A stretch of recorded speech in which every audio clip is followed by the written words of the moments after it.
तर असं हे दान जे आहे ना, तर दान समाजामध्ये जे केलं जातं ना, तर त्याचा दान या प्रकाराचं ज्या पद्धतीने केलं जातं ना, त्याचं सद्गुरू म्हणतात ना, हे म्हणजे थोडंसं लांछनास्पद आहे. म्हणजे कसं, दान करणाऱ्याला असं वाटतं की दान करणारा म्हणजे मी मोठा आणि ज्याला आपण दान देतोय ते छोटा, म्हणजे मी दानशूर, आणि जे दान घेतात ना ते गरजवंत आहेत, लाचार आहेत, म्हणून आपण त्याला दान देतो. पण सद्गुरू म्हणतात बघा की दान करणारा जो आहे त्याच्या मनामध्ये जर सूक्ष्म अहंकार निर्माण झाला, तर दान दिल्यानंतर पुण्य आपल्या खात्यात जमा होतं, नाही का. दान दिल्यानंतर, दान देणं म्हणजे काय, मदत करणं, एकमेकांना मदत करणं. मग देताना जर त्याच्या मनामध्ये जर मी दानशूर, देणारा गरजवंत, लाचार वगैरे हा भाव जर असेल, म्हणजे कळत न कळत अहंकार त्याचा निर्माण होतो त्याच्या मनामध्ये. सद्गुरू म्हणतात अहंकार हा पुण्य करतो. म्हणजे तुम्ही किती जरी दान दिलं आणि तुमच्या मनामध्ये जर हा भाव असेल, तर किती दान दिलं, किती पुण्य जरी कमवलं तुम्ही, तर ते पुण्य खर्ची पडतं, नाहीसं होतं. म्हणजे असलेलं पुण्य सुद्धा नाहीच होतं, लक्षात घ्या. त्यामुळे त्या दान करणाऱ्याच्या मनामध्ये कसा भाव असला पाहिजे, सद्गुरू सावध केलेलं आहे. कसा भाव असला पाहिजे, तर त्या परमेश्वराकडे त्याने अशी म्हणजे कृतज्ञता व्यक्त केली पाहिजे की हे ईश्वरा, हे परमेश्वरा, की दान करण्यात इतपत माझी परिस्थिती तू निर्माण केली. तू माझ्याकडे एवढं काही दिलेलं आहेस की मी ते कोणाला तरी देऊ शकतो, काहीतरी देऊ शकतो, काहीतरी मदत करू शकतो, एवढं तू माझी पात्रता निर्माण केलीस. तू मला हे दिलेलं आहेस म्हणून मी तुझी कृतज्ञता व्यक्त करतो. जर असा भाव असेल आणि असा भाव ठेवून जर दान केलं ना, तर अगणित पुण्य, अगणित पुण्य. आणि नसेल ना तर पुण्य त्या ठिकाणी नाहीशी झाली म्हणून समजायचं. त्यामुळे सद्गुरूंनी किती दान या शब्दावर किती विश्लेषण केलेलं असेल. आपल्याला महाभारताची गोष्ट जर आपल्याला माहिती असेल, कारण माहितीच आहे, पण या दान या आपल्या प्रकाराच्या अनुषंगामध्ये थोडं प्रकाश टाकलं. महाभारतामध्ये दानशूर करणं, नाही का, दानशूर करणं त्याचं नाव आहे महाभारतामध्ये. आणि सर्वांना माहिती आहे की कर्णाकडे कुठलाही माणूस जर गेला तर कधी मोकळ्या हाताने येत नव्हता, आणि जेवढं मागेल तेवढा तो देत होता. लक्षात घ्या, हा दानशूर करणं होता. पण दानशूर करणं जरी असला आणि शूर पण होता बरं का, म्हणजे दानशूर होता आणि पुन्हा शूर पण होता. तर असा हा करणं म्हणजे अजिंक्य होता. त्याला कुणी हरवू शकत नाही, त्याचा पराभव कोणी करू शकत नाही. किंवा तो जेव्हा मैदानात कुरुक्षेत्रावर रणांगणावर असेल त्याला कोणीही हरवू शकत नाही. समोरच्याचा पराभव हा निश्चित. एवढं त्याच्याकडे शौर्य होतं, शूर होता, दानशूर होता, त्या गाडीकडे पुण्यमत एवढं होतं. लक्षात. त्यामुळे भगवंताला प्रश्न पडला की दानशूर करणं आहे, शूर पण आहे, पण बाजू असत्याची घेतली. कौरवांच्या बाजूने लढत होता, त्यामुळे त्याची बाजू जी घेतली होती असत्याची बाजू होती, आणि पांडवांची बाजू ही सत्याची बाजू होती. पण जोपर्यंत कर्ण उभा आहे मैदानामध्ये तोपर्यंत पांडवांना जिंकणं शक्य नाही. हे भगवंताला जेव्हा कळलं तेव्हा भगवंत म्हणाले की याचं जे शूरत्व आहे, याचं जे म्हणजे अमर जो आहे, त्याचं कारण काय आहे की त्याच्याकडे असलेले कवच कुंडल. त्याच्याकडे जोपर्यंत कवच कुंडल आहेत तोपर्यंत त्याला कोणी हरवू शकत नाही, त्याला कोणी मारू शकत नाही. मग अशा परिस्थितीने काय करायचं, तेव्हा भगवंतांनी वेषांतर केलं आणि दान मागण्यासाठी कर्णाकडे गेल्यानंतर कर्णानं पाहिजे एवढं दान दिलं आणि शेवटी काय मागितलं, तुझे कवच कुंडल मला दिलीस तर बरोबर, तुझे कवच कुंडल मला दिली, देशील काय ते. आता कवच कुंडल जेव्हा एक व्यक्ती मागते तेव्हा कर्णाला लक्षात आलं की ही सामान्य व्यक्ती नाही, ही व्यक्ती सामान्य नाही, माझ्या कवच कुंडल आहे, कोणाला माहित असणार आहे, भगवंताला माहित असणार. पण आता भगवंत आलेला आहे पुढे, त्याला परत जर पाठवलं मी तर माझा दानशूरपणा जो आहे तो माझा नाही जाऊ. लक्षात घ्या, मग त्याला दानशूरपणाचा अहंकार होता. त्यामुळे भगवंताने कवच कुंडल मागितली, हरकत नाही, कवच कुंडल देणार. त्याला माहिती आहे की आपण कवच कुंडल दिल्यानंतर पुढचा परिणाम काय आहे हे त्याला माहिती होतं. तरी सुद्धा दानशूरपणाला कुठे कलंक लागता कामा नये, आपण कमी पडता कामा नये म्हणून त्यांनी कवच कुंडल काढून दिली. सूक्ष्म अहंकार आणि कवच कुंडल काढून दिल्यानंतर आपल्याला माहिती आहे युद्धामध्ये कुरुक्षेत्रामध्ये काय झालं लक्षात घ्या. त्याला जीवावर घेतलं, त्याचा वध झाला, त्याचं जीवन संपुष्ट झालं. लक्षात घ्या. म्हणजे अहंकार किती पुण्य खातो हे सगळं किती सुंदर या ठिकाणी आपल्याला विश्लेषण करून सांगितले. दान तर दान माणसाने केलं पाहिजे. विधान करते ज्याने म्हटलंय बघा, देणाऱ्याने देत जावे, घेणाऱ्याने घेत जावे. घेणाऱ्याने घेता घेता देणाऱ्याचे हातच घ्यावे. हातच घ्यावे की हात काढून घ्यायचे नाही, तर हात जे देणारे हात आहे म्हणजे दानशूरपणा जो आहे ना, ते वृत्ती ते गुण घेतले पाहिजे. घेता घेता त्याच्यामुळे ते गुण घेतले पाहिजेत की आपण सुद्धा कोणाला तरी दान केलं पाहिजे. आपण सुद्धा कोणाला तरी दान केलं पाहिजे, कोणाला तरी उपयोगी पडलं पाहिजे. आपल्याकडे जे आहे यथाशक्ती ते अशा प्रकारे दान ह्या शब्दावर सगळी सुंदर विषय केले. आता पुढे जो सालंकृत कन्यादान जो आहे हा प्रकार आहे. तर सालंकृत म्हणजे काय? अलंकृत. सालंकृत म्हणजे अलंकृत आणि कन्यादान. आता कन्यादान लग्नाच्या वेळेला नवरी मुलगी कशी असते, छान नटून थटून वगैरे नाही का, चांगले वस्त्र नेसलेलं असतं, अंगावर आभूषण असतात नाही का, म्हणजे अगदी ती देवीसारखं तिचं रूप असतं. आणि अशा ह्या कन्येचं दान सालंकृत कन्यादान, अशा अलंकृत अलंकाराने परिपूर्ण अशा कन्येचं दान करणं. लक्षात घ्या. तर दा शब्द सद्गुरूंना तो कन्यादान हा शब्द आहे ना तो मान्य नाही. दान हे वस्तूचं होऊ शकतं. दान हे वस्तूचं होऊ शकतं.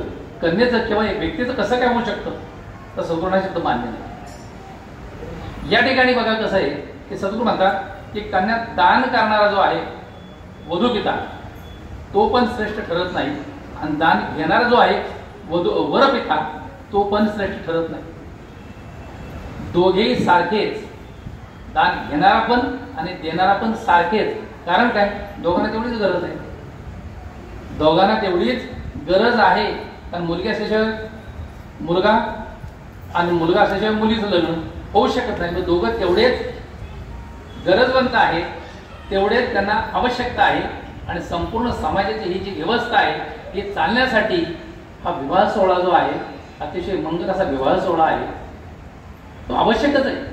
आणि अशा ह्याच्यामध्ये आपण कन्यादान शब्द वापरतो आणि किती वर्षापासून तो, किती पिढ्यांपासून तो वापरत आहे आणि आजही तो वापरला जातो कन्यादान. म्हणून ते सद्गुरू त्याच्यावर प्रकाश टाकले. लक्षात घ्या. कन्यादान हा शब्द सद्गुरूंना मान्य नाही. लक्षात घ्या. तर कन्यादान तो जो वधूपिता त्याची काय अपेक्षा असते की ज्याप्रमाणे माझ्या मुलीला मी हाताच्या तळहाताच्या फोडाप्रमाणे वाढवले, लहानाची मोठी केली, त्याला शिक्षण दिलं, तिचे संस्कार केले आणि सर्व तिच्या लाडामध्ये त्याला वाढवून त्याला लग्नाच्या त्या घटिकेपर्यंत एवढं संगोपन केलं, तिला समाजामध्ये माझ्या घरामध्ये प्रतिष्ठा मानाने सन्मानाने तिला वाढवली. तशाच प्रकारे तिला सासरी म्हणजे वर पक्षाकडे मुलाकडे तशा प्रकारची वागणूक मिळाली पाहिजे अशी वधूपितेची अपेक्षा असते. लक्षात घ्या. त्याची अपेक्षा काय असते की ज्याप्रमाणे मी तिला वाढवलेले तशाच पद्धतीने तिला तिच्या सासरी सुद्धा वाढवले गेलं पाहिजे. म्हणून कन्यादान हा शब्द म्हणजे सद्गुरू म्हणतात की हा निंद शब्द, त्यापेक्षा कन्या प्रतिष्ठा. लक्षात घ्या. जी प्रतिष्ठा मुलीला माहेरी असते तीच प्रतिष्ठा तिला सासरी मिळाली पाहिजे. लक्षात घ्या. त्यामुळे संत तुकाराम महाराज म्हणतात सालंकृत कन्यादान हे पृथ्वी दानाच्या समान. लक्षात घ्या. सालंकृत कन्यादान हे पृथ्वी दानाच्या समान आहे. म्हणजे पृथ्वीचं दान द्यावं ना अशा प्रकारे मुलीचं ती घेताना त्या वरपक्षाची त्या मुलाची अशी धारणा असली पाहिजे की माझ्या घरी जी येणारे आहे ते लक्ष्मी आहे. लक्षात घ्या. मग सद्गुरू सुंदर शब्द अमृतशा बघा ना, घरी आपल्या घरी येणारी मुलगी ही बाहेर येणारी मुलगी ही लक्ष्मीच्या पावलाने येत असते, तिच्या रूपाने लक्ष्मीच येत असते हे ओळखायचे असते. आणि जे ओळखलं गेलं नाही, बघा बऱ्याच ठिकाणी आपण पाहतो ना की लग्न जमवताना हुंडा देणं घेणं हा प्रकार बऱ्याच ठिकाणी करतात, किंवा त्याशिवाय लग्नच होत. हुंडा देवाणघेवाण जे आहे ना तर ठीक आहे, खुशीनं वगैरे ते ठीक आहे ना, पण काय कायचं जे ठरलेलं असतं. लक्षात घ्या, काही म्हणजे डॉक्टर असेल ना तर एवढ्या प्रकारचा हुंडा, एवढं सोनं, एवढं दागिने, एवढं हे वगैरे वगैरे ठरलेलं. डॉक्टर म्हणा, इंजिनियर म्हणा, वकील म्हणा वगैरे हे ठरलेले. आणि याप्रमाणे तो वधूपिता सुद्धा आहे ना, आपल्या मुलीला आपण कोणतं स्थळ बघायला जातोय ते आपली परिस्थिती तशी आहे का हे बघूनच तो जातो, आणि तो जात नाही कारण त्याच्यावर लग्न ठरत नाही. अशा काही भागामध्ये प्रथा आहे लक्षात. त्यामुळे समाजामध्ये अक्षरशः हा जो म्हणजे हुंडा देवाणघेवाण जे आहे का हे अक्षर समाजात लागलेला कलंक आहे लक्षात. तेव्हा सद्गुरूंना हे मान्य नाही, आणि म्हणून दान म्हणतो ना आपण, दान कन्याला काय काय दान पण लग्नामध्ये बघा तुम्ही आपण त्या ठिकाणी काय काय मांडलेलं असेल. आता ते एवढं सगळ्या वस्तू त्या घरी नाही का, ह्या वस्तू सगळ्या त्या मुलाच्या घरी नाहीत का, आहेत ना, पण तुझी अपेक्षा केवढी नाही का. काय काय घरात ते नेलं तरी ठेवायला जागा नसते, तरी सुद्धा पाहिजे. अरे तो मुलीचा वडील सुद्धा असं विचार करतो मुलीला देताना ना कुठे कमी पडता कामा नये. म्हणजे आपल्या पुरुष प्रधान संस्कृतीमध्ये काय झालेलं माहितीये का, की वधूपक्ष म्हणजे लहान, वरपक्ष म्हणजे मोठा. वरपक्षानं काही मागणी करायची आणि वधूपक्षाने ती पुरवलीच पाहिजे. नाहीतर मुलीच्या वाटाला पण हे असतं ना की आपली मुली जेव्हा जाते तिथे काही कमी पडलं तर तिला त्रास होऊ नये म्हणून तो ती जेव्हा रान करतो, कर्ज काढतो, कर्ज बाजारी होतो, पण मुलीला अगदी अतिशय व्यवस्थित पद्धतीने वरपक्ष खुश होईल अशा पद्धतीने तो पाठवण्याचा प्रयत्न करतो. लक्षात घ्या. पण त्या मुलाने जर असा विचार केला, म्हणून सद्गुरू सांगितलं की लक्ष्मी ज्या घरामध्ये बघा स्त्रियांचा छळ होतो, सद्गुरूजी किती अमृतशाला किती जबरदस्त आहे त्याच्यात. ज्या घरामध्ये स्त्रियांचा छळ होतो त्या घरामध्ये दुःख आणि दैन्य कायम वाचतो. ज्या घरामध्ये स्त्रियांचा छळ होतो, आता घरात हवा असते, बरोबर आहे ना, हवा आपण श्वासात घरी बाहेर असतो, घरात असतो तरी श्वासापर्यंत चालू असतो, घरात असलो तरी हवा आहे. लक्षात घ्या. पण ज्या घरामध्ये स्त्रियांचा छळ होतो ना, जशी हवा बाहेर जाऊ शकत नाही ते घरात असतेच, तसं दैन्य आणि दुःख, मानसिक ताणतणाव. त्या मुलीला त्याचा प्रयत्न केला तर तो ताणतणाव, ते दुःख, ते दैन्य घरामध्ये वास्तव्यात असतं, ते घरातून जातच नाही. जोपर्यंत तुमचे विचार बदलत नाही तोपर्यंत हे तुम्हाला दुःख हे भोगावंच लागणार. लक्षात ठेवा, ते भोगावंच लागणार.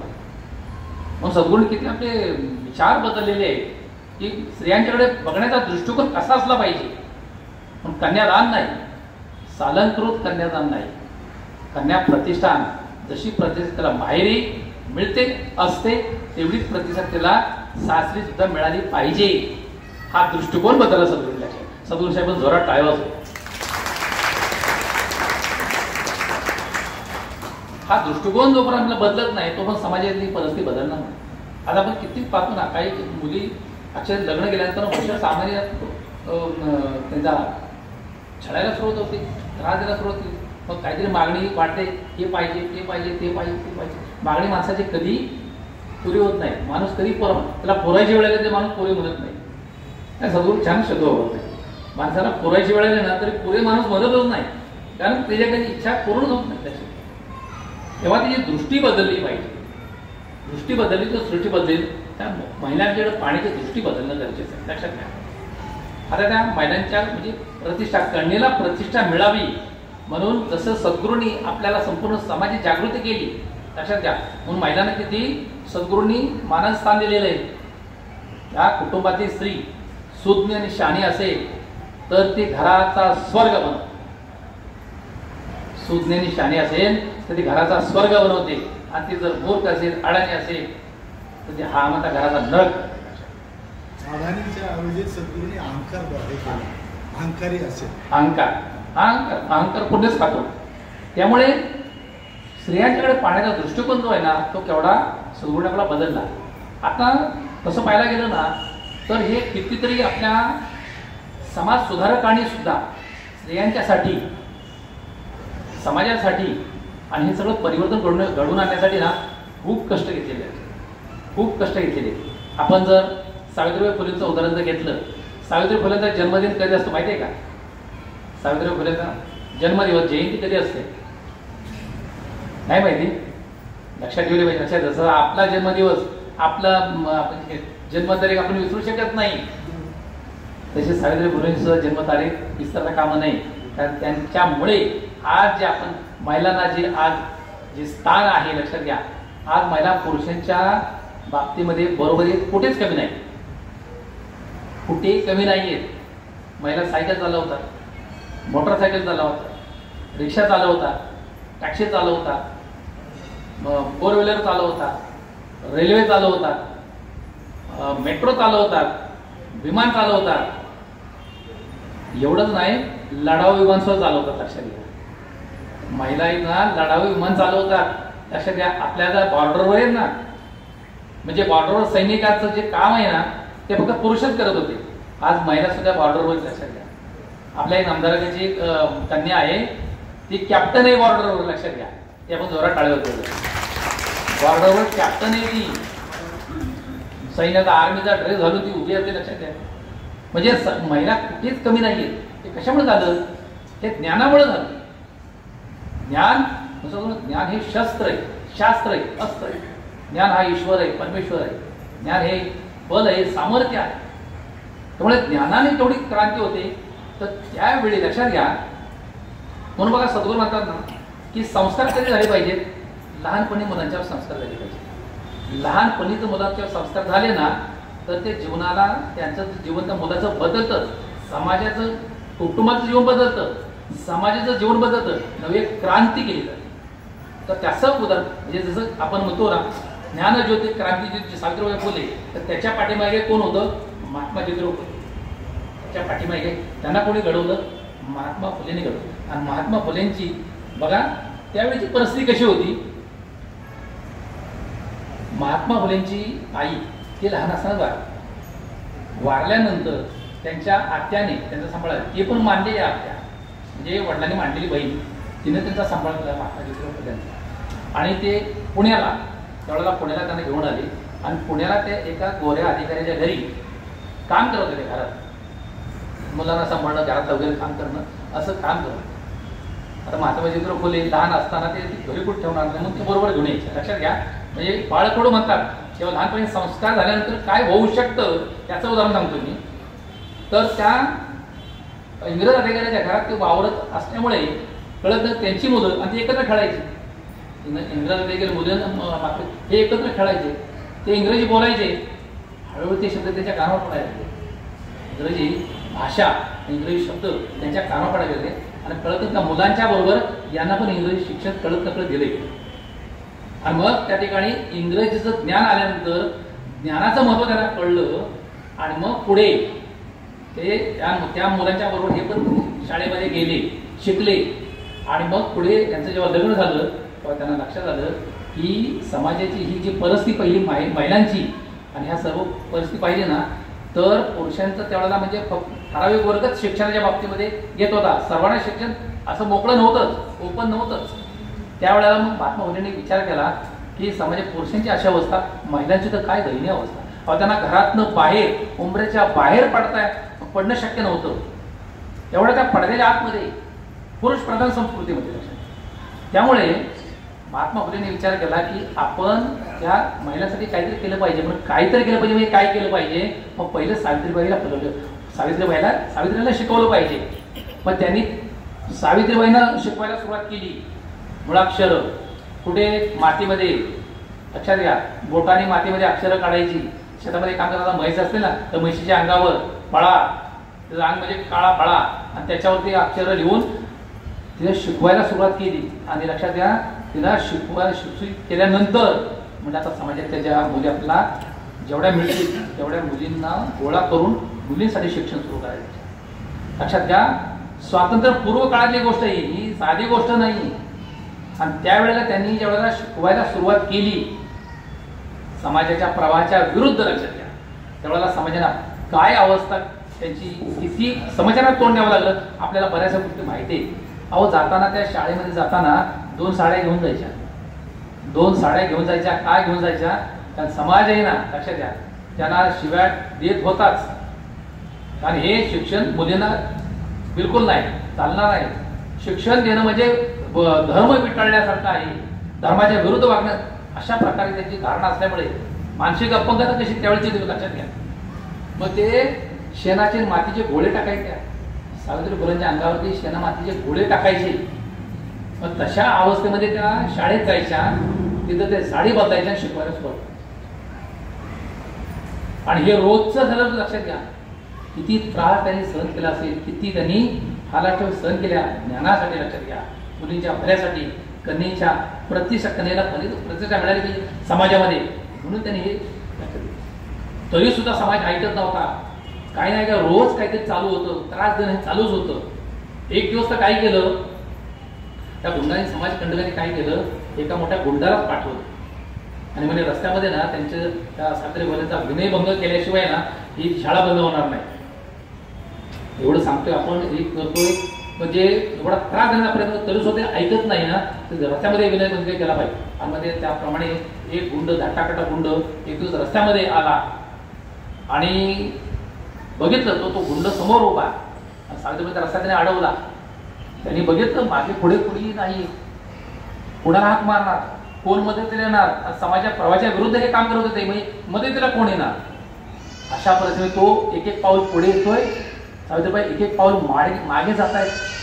आणि कोणी आता परिस्थिती काय, आता ही कोंडी सोडवायची कशी. लक्षात घ्या त्यावेळी त्यांच्या अंगामध्ये अशी वीरशी संचारली, म्हणजे थोडक्यात वीज चमकते ना अंगामध्ये, तशा प्रकारे त्यांना झालं. आणि त्यांनी मागचा पुढचा विचार न करता त्या गुंडाच्या अशी मुस्काटात भडकवली की तो 2 मिनिटं धडपडला तिथे.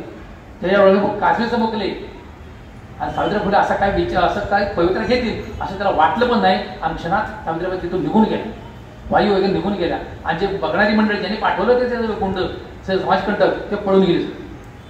लक्षात घ्या किती परिस्थितीला तोंड त्यांनी केलं. एकदा तर अक्षरशः गुंड मारण्यासाठी, ठार मारण्यासाठी पाठवलं. रात्रीच्या वेळेला 2 गुंड हातामध्ये कुऱ्हाडी घेऊन महात्मा ज्योतिराव फुलेंच्या घरी आले. ते 2 जण घरी रात्री काहीतरी आवाज आला, दार कुणीतरी उघडलं, ते बघितलं, ते खिडकीतून आले. कंदी त्यांनी असा मोठा केला, फक्त कंदीच्या उजाड्यामध्ये तो 2 गुंड हातामध्ये फरशी कुऱ्हाडी घेऊन उभे. सावित्रीबाई फुले आणि महात्मा फुले शांत उभी त्यांच्यासमोर. म्हणजे कोण तुम्ही आहात. आम्ही म्हणजे तुम्हाला ठार मारण्यासाठी आलेलो आहोत. पण ठार मारून तुम्हाला काय मिळणार आहे, तुम्हाला ठार मारल्यानंतर आम्हाला पैसे मिळणार आहे. सावित्रीबाई फुले महात्मा फुले म्हणाले की आम्ही समाजाचं कार्य करतोय, समाजाच्या भल्याचं कार्य करतोय, आणि तरी सुद्धा तुम्ही आम्हाला मारणार असाल तर आम्ही तुम्हाला, आणि आम्हाला मारून तुम्हाला पैसे मिळणार असेल आणि तुमचं भलं होणार असेल तर आम्ही तुम्हाला विरोध करणार नाही, तुम्ही आम्हाला ठार मारा.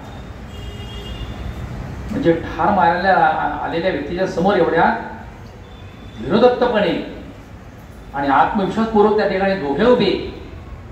आणि शेवटी आमचं जीवन समाजासाठी दिलेलं आहे, तुम्ही अशा पद्धतीने आमचा जे शेवट करणार असाल तरी आम्हाला ते मान्य आहे. हवा असं बोलल्यानंतर त्यांच्या हातात त्या कुऱ्हाडी गळून पडल्या. त्यांनी पाय धरले त्यांचे.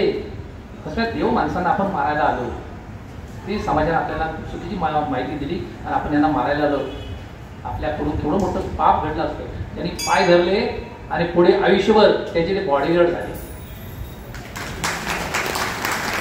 आयुष्यभर त्यांचे बॉडीगार्ड झाले. लक्षात घ्या समाजासाठी त्यांनी केवढं कष्ट घेतलं. आपण खरं तर सरस्वतीची आणि शारदेची आपण पूजा करतो, प्रतिमेची पूजा करतो. लक्षात घ्या पण ते प्रतीक खरे सरस्वती ना सावित्रीबाई होते.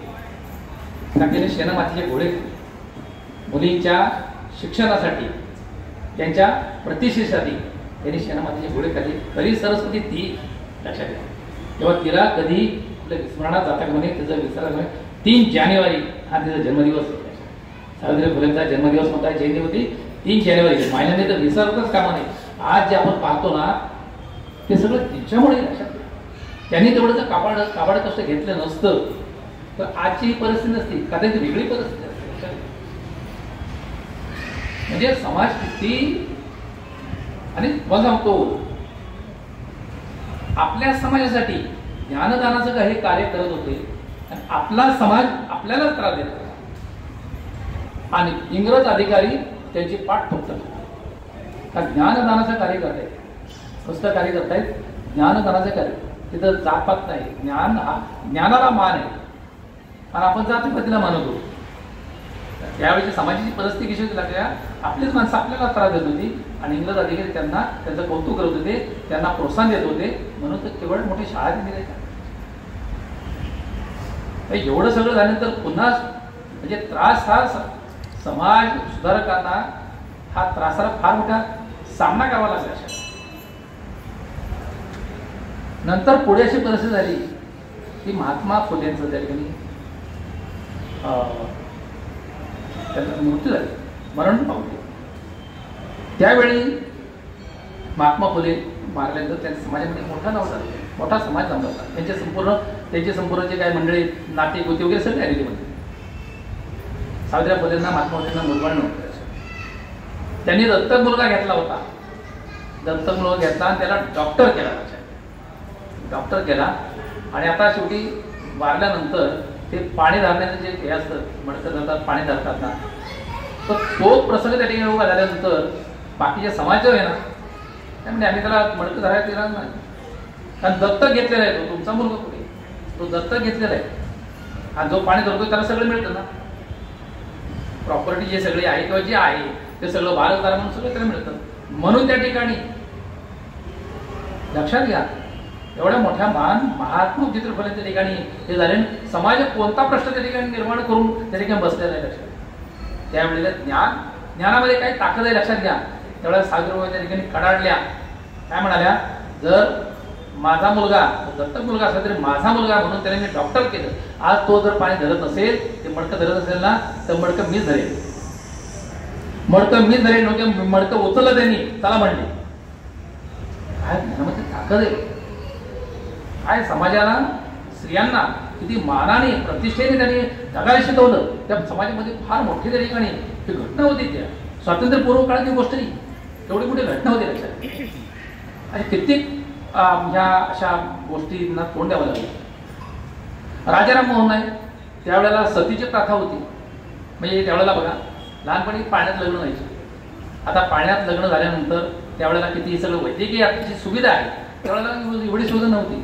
त्यावेळेला अनेक रोगरा यायच्या, काही काही समस्या घडायच्या वगैरे. ते त्या ठिकाणी काहीतरी ते हे झाल्यानंतर ती मुलगी, लहान मुलगी विधवा व्हायची. परत पुनर्विवाह हा प्रकार नाही.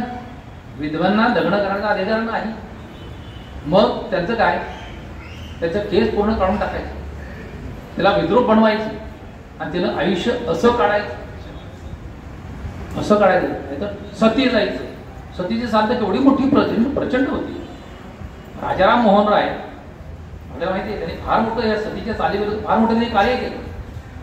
त्यावेळेला त्यांचा भाऊ, त्या भावावर त्यांचं खूप प्रेम आणि वहिनीवर त्यांचं खूप प्रेम. आणि त्यांचा भाऊ त्या ठिकाणी वारला. वारल्यानंतर ओघानच वहिनीला, म्हणजे तिच्या पत्नीला, वहिनीला सती जाणं त्या ठिकाणी समाजाचा दंडक होता. तो सती गेलंच पाहिजे आणि सती त्या ठिकाणी त्यांनी खूप विरोध केला, पण नाही, सती जावं लागलं. लक्षात घ्या. आणि ती सती जाताना लक्षात घ्या, एक जिवंत माणसाला किती वेदना होत असते. बाजूला ते फार मोठे ढोल वाजवायचे, कानावरती किंकाळे येऊ नये म्हणून, आणि असं काय काय सगळं प्रकार.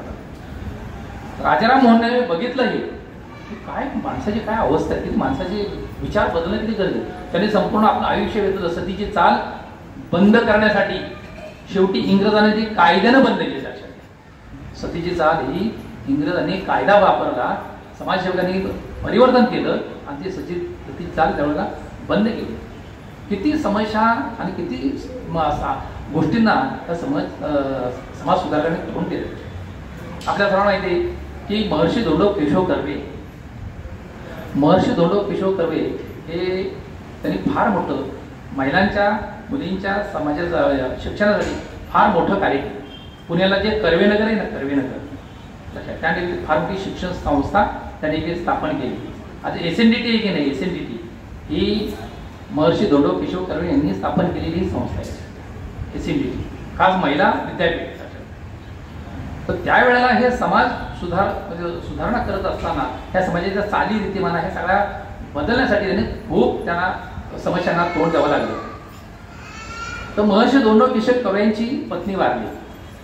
आता वारल्यानंतर त्यांचं त्यावेळेला विधवांचे जो प्रश्न होता, त्यांना समाजामध्ये मान्यता मिळाली पाहिजे, त्यांना मानानं त्यांना जगता आलं पाहिजे, विधवांच्या बरोबर कोणीतरी लग्न करणं गरजेचं आहे, त्यांना पण संसार प्रपंच आहे, त्यांना पण जगायचं आहे, असे प्रश्न मांडत असताना यांची पत्नी वारली. लक्षात घ्या, समाज म्हणाला नाही दुसरं लग्न करायचं ना, कुमेरिकेशी केलं पाहिजे.